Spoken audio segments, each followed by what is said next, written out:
Hello दोस्तों, कैसे हैं आप सभी। उम्मीद करता हूं आप सभी बहुत ही अच्छे होंगे। तो आज के इस वीडियो में हम पढ़ने वाले हैं क्लास 10th फिजिक्स का बहुत ही इंपॉर्टेंट टॉपिक विद्युत मोटर तथा विद्युत जनरेटर में क्या अंतर होता है, इन दोनों में क्या डिफरेंट होता है, इस वीडियो में हम समझेंगे और बहुत ही आसानी तरीके से आपको समझ में आएगा। तो इससे पहले मैं बता दूं कि यदि आप इस वीडियो को देख रहे हैं और यदि आपको सब कुछ अच्छे से साफ साफ दिखाई दे रहा है तो बहुत ही अच्छी बात है। यदि नहीं दिखाई दे रहा होगा तो जो वीडियो देख रहे हैं उस पर क्लिक करेंगे तो आपको इधर एक सेटिंग का ऑप्शन दिखाई देगा, उस पर क्लिक कीजिएगा। उस पर क्लिक करेंगे तो सबसे ऊपर आपको क्वालिटी का ऑप्शन दिखाई देगा, उस पर क्लिक करेंगे तो सबसे नीचे आएंगे तो आपको एडवांस का सेटिंग आपको दिखाई देगा, उस पर क्लिक कीजिएगा। उसके बाद आपको 360p पर क्लिक कर देना है। उसके बाद आपकी वीडियो की क्वालिटी अच्छी हो जाएगी, आपको सब कुछ अच्छे से साफ साफ दिखाई दे रहा होगा।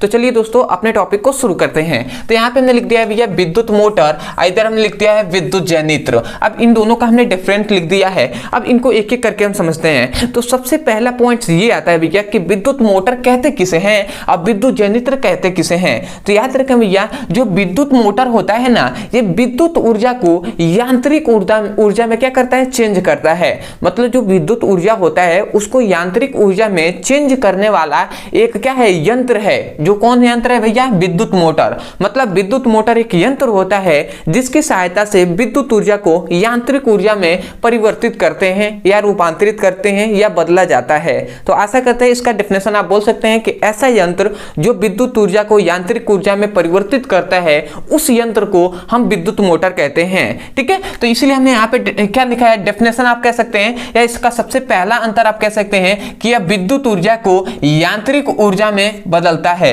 मतलब विद्युत मोटर विद्युत ऊर्जा को यांत्रिक ऊर्जा में बदलता है। अब आता है भैया विद्युत जनरेटर, तो जस्ट इसके अपोजिट है। ये विद्युत ऊर्जा को यांत्रिक ऊर्जा में बदल रहा था, परंतु विद्युत जनरेटर ऐसा नहीं होता है, यह यांत्रिक ऊर्जा को विद्युत ऊर्जा में बदलता है। तो यह क्या कहेगा, यह यांत्रिक ऊर्जा को विद्युत ऊर्जा में बदलता है।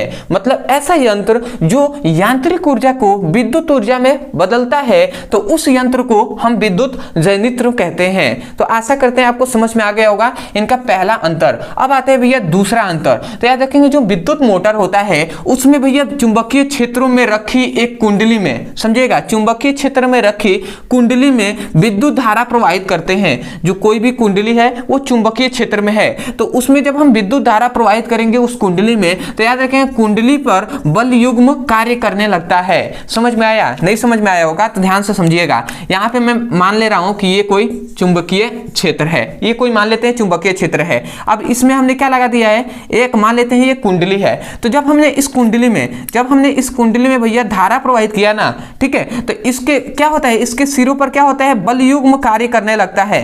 बल युग्म, ठीक है, F मतलब एक फोर्स होता है बल युग्म जो दोनों साइड पर क्या होता है, बराबर मात्रा में, मतलब इक्वल मात्रा में कार्य करने लगता है। तो यही हम कह रहे हैं कि ये कोई चुंबकीय क्षेत्र है, ये कुंडली है। तो हम ये नहीं यही कहना कि किसी चुंबक के मतलब चुंबकीय क्षेत्र में रखी कुंडली में धारा प्रवाहित करने पर कुंडली में क्या होता है, बल युग्म कार्य करने लगते हैं। तो यही तो लिखा है कि चुंबकीय क्षेत्र में रखी कुंडली में विद्युत धारा प्रवाहित करने पर कुंडली में बल युग्म कार्य करने लगते हैं। परंतु इसमें जो विद्युत जनरेटर होता है इसमें ऐसा नहीं होता है। इसमें क्या होता है कि जब कोई बंद कुंडली को, समझिएगा, जब कोई बंद कुंडली को चुंबकीय क्षेत्र में तेजी से घुमाते हैं, कोई भी बंद कुंडली है और उसको चुंबकीय क्षेत्र में तेजी से घुमाते हैं, तो भैया कुंडली में चुंबकीय फ्लक्सों की संख्या में परिवर्तन होता है।